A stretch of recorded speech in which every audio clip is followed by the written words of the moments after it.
Assalamualaikum warahmatullahi wabarakatuh. Perkenalkan, saya adalah Asmaul Husna STMM, salah satu dosen Politeknik LP3I Medan di Kota Medan, Sumatera Utara.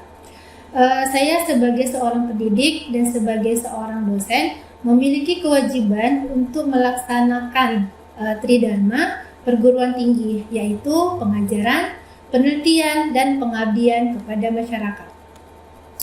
Untuk aspek pengajaran, saya disampaikan oleh Kaprodi untuk mengajar mata kuliah pengantar manajemen, di mana mata kuliah tersebut, yaitu pengantar manajemen ini, merupakan mata kuliah dasar yang harus dikuasai oleh mahasiswa sekaligus menjadi bekal bagi mahasiswa khususnya di Prodi Administrasi Bisnis yang terdiri dari 2 SKS yang berada di semester 1.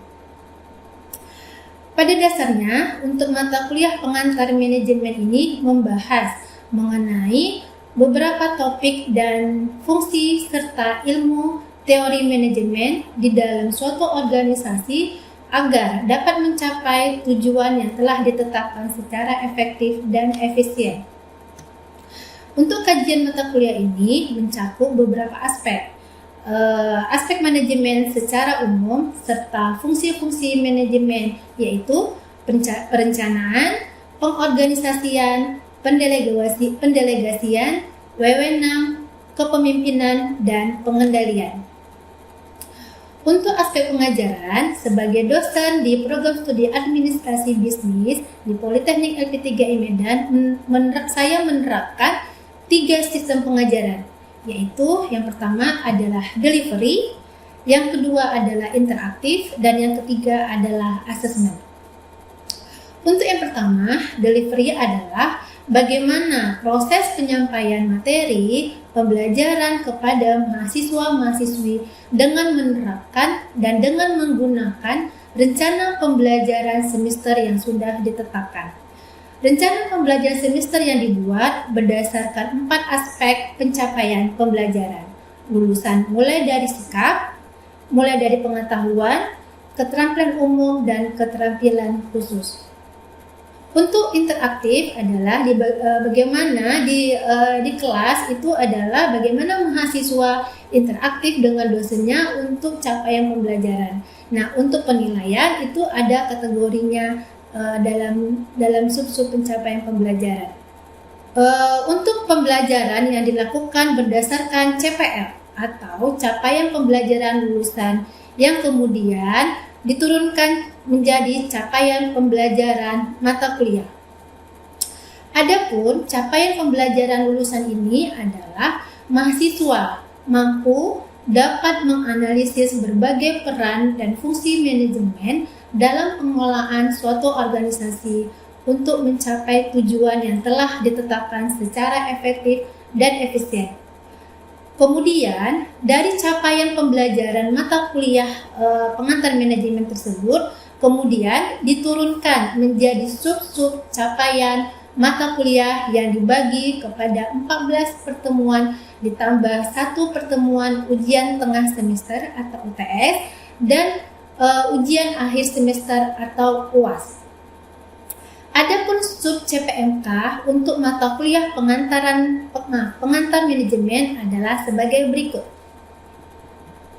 Ya. Oke. Untuk penilaian hasil pembelajaran mahasiswa dilakukan terhadap aktivitas selama pelaksanaan perkuliahan.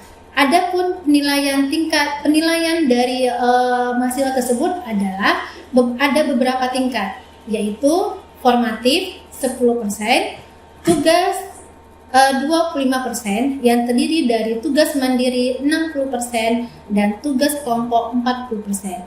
Terus lanjut adalah ujian tengah semester yaitu 30% dan ujian akhir semester dengan bobot nilai 35%. Jadi sehingga total penilaian 100% untuk evaluasi penilaian. Baik, untuk selanjutnya adalah saya akan menunjukkan video pembelajaran saya. Baik, Assalamualaikum warahmatullahi wabarakatuh. Waalaikumsalam.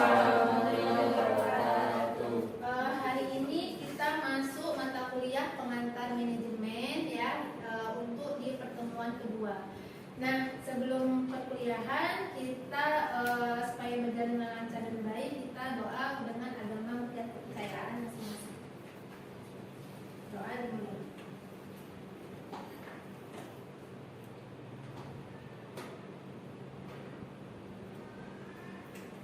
Oke, doa selesai. Nah, jadi di sini kita masuk tentang pengertian dan asas manajemen. Ya. Nah, pengertian manajemen dan fungsi manajemen. Nah, ada yang tahu tentang pengertian manajemen? Kira-kira manajemen mengatur. Apalagi kira-kira? Mengelola, mengatur, mengelola. Terus apa lagi? Menentukan tujuan. Oke, mengatur, mengelola, menentukan tujuan. Ya kan? Nah, jadi dalam lingkungan manajemen itu ada namanya manajemen waktu, ya kan? Manajemen diri sendiri, apa lagi? Kira-kira? Manajemen keuangan, ya kan? Nah, itu kalau dalam sebuah organisasi. Nah, kalau misalnya kita lah, itu apa tuh namanya? Manajemen waktu, manajemen untuk diri sendiri, mengatur untuk diri sendiri bagaimana mencapai yang lebih baik lagi, ya kan? Oke. Nah, jadi yang kita pelajari di sini adalah namanya manajemen di sebuah organisasi. Nah, organisasi itu apa? Organisasi itu adalah perusahaan atau badan, ya kan? Jadi bagaimana caranya mengkoordinir, ya, baik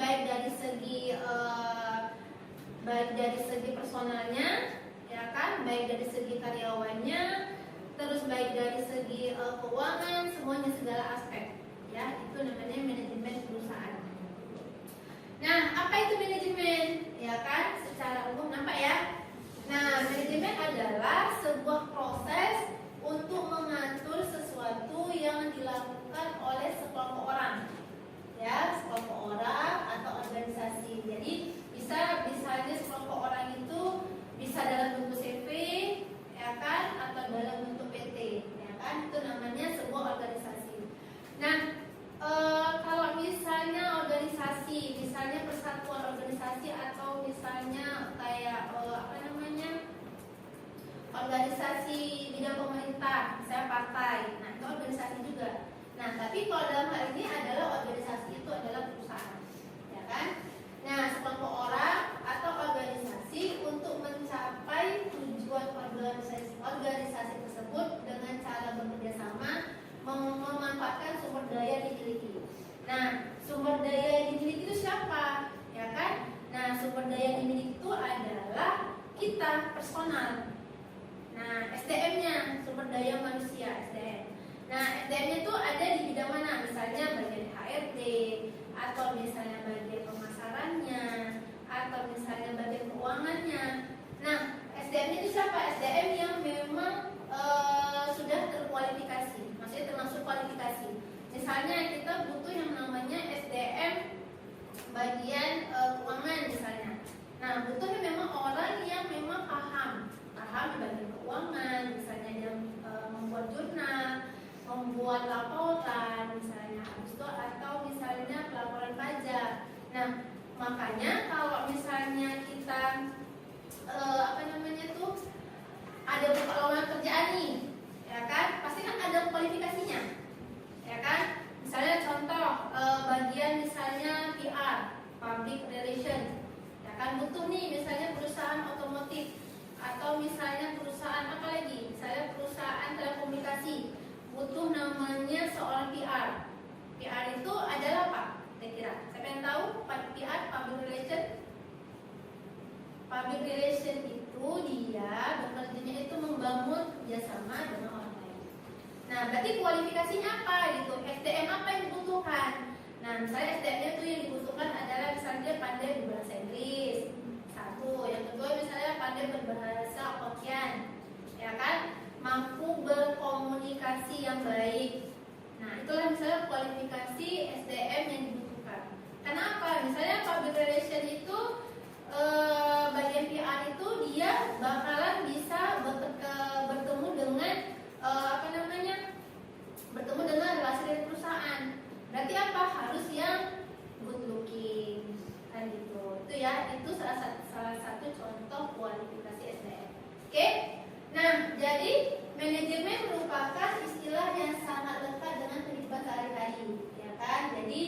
ada di manajemen, ada namanya manajemen waktu, ada namanya manajemen keuangan, usaha. Nah, jadi segala sesuatu itu kalau misalnya tidak diatur, tidak di-manage, ya kan, tidak di-manage dengan yang baik, maka semuanya akan berantakan, gitu ya. Begitu juga dengan perusahaan. Nah, makanya kalau misalnya perusahaan itu pasti ada namanya SOP, standar operasional prosedur. Ada namanya juknis. Itulah yang mengatur semua sistem dalam sebuah perusahaan. Misalnya peraturan kalau misalnya kita mengambil cuti bagaimana kebijakannya, atau misalnya cuti melahirkan bagaimana kebijakan dari perusahaan. Nah, itu tertuang dalam juknisnya, gitu ya. Nah, jadi kalau misalnya berdasarkan definisi etimologi, ya kan? Nah, manajemen itu diambil dari bahasa Prancis, ya kan? Yaitu manajemen yang artinya adalah seni dalam mengatur dan melaksanakan. Jadi maksudnya dalam mengatur dan melaksanakan itu adalah mengatur SDM, ya kan? Mengatur SDM-nya, sumber daya manusianya, terus melaksanakannya. Nah, terus lagi misalnya mengatur sistem bagaimana program kerjanya. Nah, itulah dia. Jadi kadang seorang HRD, ya, seorang HRD itu dia punya tanggung jawab yang besar. Kenapa? Karena dia menghadapi semua seluruh karyawan. Karakter karyawan yang misalnya yang temperamental, satu, atau misalnya karyawan yang tidak bisa diatur, ya kan? Atau tentang kedisiplinan. Nah, itu diatur dalam misalnya seorang bagian HRD-nya. Nah, terus manajemen dekat dengan kata dasar bahasa Inggris yaitu manage, yang artinya intinya adalah mengatur, ya. Jadi intinya kalau manajemen itu adalah mengatur sekelompok orang dalam suatu organisasi. Paham ya di sini ya? Bisa ya. Oke. Nah, jadi menurut Perry Collett, ya, pengertian dari manajemen itu adalah sebuah seni. Jadi maksudnya sebuah seni itu bukan kesenian. Nah, jadi maksudnya seninya itu bagaimana cara menghadapi satu atau mencapai tujuan dari program kerja yang sudah ditetapkan dalam suatu perusahaan. Nah, seni pasti ada seni. Maksudnya seninya itu yang namanya dua orang atau 3 orang lebih bersatu, pasti kan punya pemikiran yang berbeda. Nah, bagaimana cara mengaturnya, mempunyai visi misi yang sama dengan tujuan perusahaan, dengan satu tujuan perusahaan. Nah, itu dia ya. Jadi sebuah seni dalam menyelesaikan pekerjaan melalui orang lain. Jadi dengan kata lain, seorang manajer. Nah, jadi kalau misalnya dalam perusahaan itu, ya, di setiap divisi pasti ada namanya manajer. Nah, manajer misalnya apa? Manajer HRD, pemasaran, marketing. Nah, jadi kalau misalnya dalam suatu perusahaan itu ada namanya hierarki. Hierarki itu dia adalah posisi berdasarkan jabatan. Jadi yang pertama itu kita nggak ada saja ya. Nah, kalau hierarki itu dia berbentuk piramid. Nah, ini dia piramid. Ya kan, yang pertama itu adalah paling rendah itu adalah staff. Ya kan? Ini hierarki yang secara sederhana. Nah, yang kedua adalah manajer. Itu yang paling atas itu ada namanya direktur atau direksi. Nah, inilah dia hierarki dalam sebuah perusahaan. Nah, jadi di sini dibilangnya adalah seorang manajer bertugas atau mengatur dan mengarahkan orang lain. Nah, jadi inilah dia fungsi manajer tadi. Manajer ini mengatur dan mengarahkan staf. Nah, dia. Jadi yang pertama adalah direksi. Direksi ini mengatur secara keseluruhan, ya, secara keseluruhan sistem bekerjanya bagaimana, SOP-nya, jurnalnya, program kerjanya. Nah, itu adalah mengatur adalah namanya direksi. Nah, dari direksi baru dia ke manajer, ya kan? Nah, ini manajer ini masing-masing bidang. Lihat tadi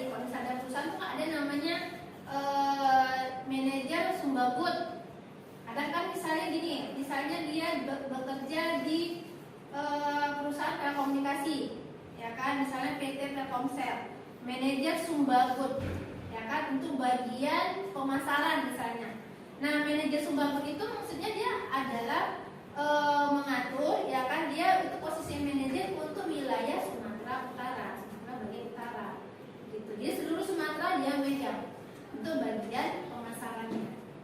Nah, ya. Nah, terus di bawah manajernya ada namanya staff. Nah, kadang staff ada lagi, ada namanya karyawan magang, ada namanya PKWT. Nah, itulah dia semua dalam struktur organisasi perusahaan. Ya, jadi intinya menurut Mary Pollak itu adalah manajemen adalah sebuah seni dalam mengatur dan bertugas untuk mengarahkan orang lain. Nah, itu manajer tadi ya. Siapa itu yang posisinya adalah seorang manajer. Dan, nah ini ada beberapa teori ya tentang pengertian manajemen. Nah, terus menurut George Robert Terry, pengertian manajemen adalah sebuah proses yang khas yang terdiri dari beberapa tindakan: perencanaan, pengorganisasian, penggerakan, dan pengawasan. Nah, jadi itu ya. Jadi inilah semua bagian dari sistem manajemen, ya kan? Tindakannya apa? Perencanaan, pengorganisasian, menggerakkan, dan pengawasan, ya kan? Nah, siapa yang menggerakkan? Menggerakkan itu adalah seorang manajer. Siapa yang mengawasi? Yaitu seorang manajer juga. Nah, siapa yang merencanakan? Merencanakan itu adalah seorang direksi. Nah, itu tadi hierarki tadi, direksi atau direktur, manajer, dan staf. Nah, semua itu dilakukan untuk menentukan dan mencapai target atau sasaran yang ingin dicapai. Jadi intinya kalau misalnya dalam suatu perusahaan itu pasti ada namanya program kerja, ya. Jadi program kerja tahunan, ya kan. Jadi misalnya kalau kita di awal tahun itu biasa perusahaan itu menyusun, ya, manajer atau misalnya direksi mereka menyusun program kerja tadi, program kerja tahunan. Nah, apa yang ingin dicapai dalam setahun itu? Nah, apa yang ingin diperbaiki dalam setahun itu? Apakah misalnya mereka mau mencapai omset misalnya sampai 10 miliar rupanya, ya kan? Nah, apa langkah-langkahnya? Nah, itu disusun sama pihak manajer dan direksi untuk program tahunan. Nah, setelah membuat program kerja tahunan, barulah dia dikejar menjadi program bulanan. Nah, program bulanan. Nah, setelah disusun program bulanan, barulah namanya program kerja harian. Nah, yang melaksanakan siapa? Seluruhnya dalam satu organisasi tadi, gitu. Baik dari level staff, baik dalam level manajer dan level direksi, yang semuanya mempunyai porsi masing-masing, gitu ya. Jadi paham ya, kira-kira sampai di sini kalau yang namanya pengertian dari manajemen dalam suatu organisasi. Kira-kira paham? Amin. Ya. Ada yang ingin ditanyakan? Kira-kira misalnya apa itu? Kira-kira ada nggak yang pernah bekerja di sini? Pernah merasakan bekerja di perusahaan atau misalnya tahu yang namanya itu kerja pakai target, gitu. Oke ya.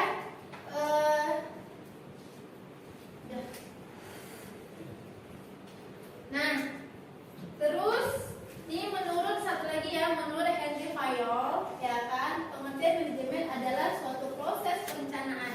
Jadi semuanya intinya adalah perencanaan, pengorganisasian, ya kan, dan terkoordinir, ya, koordinir, dan pengawasan atau kontrol terhadap SDM, sumber daya manusia tadi, untuk mencapai tujuan yang diinginkan. Nah, tujuan diinginkan itu dituang dalam mana? Itulah tadi dalam program kerja. Apa visi misinya? Makanya kadang dalam satu perusahaan itu pasti ada yang namanya visi dan misi. Nah, visi misinya apa? Nah, misalnya contoh kecilnya kayak kita sekarang visinya adalah visi dari MP3I adalah menempatkan seluruh mahasiswa untuk bekerja. Satu. Yang kedua adalah kampus merdeka untuk dunia kerja. Nah, itulah visinya. Nah, jadi untuk mencapai visinya itu pasti ada langkah-langkahnya. Itu ya. Jadi semua itu tertuang dalam visi misi untuk sebuah perusahaan. Oke, sepertinya sudah mau selesai ya pertemuan kita. Hari ini sudah jam menunjukkan pukul 1:30. Nanti akan diskusi tugas ya melalui WA group. Jadi nanti tugasnya itu kelompok dan dikumpul nanti itu minggu depan ya. Oke, disudahi dengan assalamualaikum warahmatullahi wabarakatuh. Waalaikumsalam warahmatullahi wabarakatuh. Demikian, assalamualaikum warahmatullahi wabarakatuh.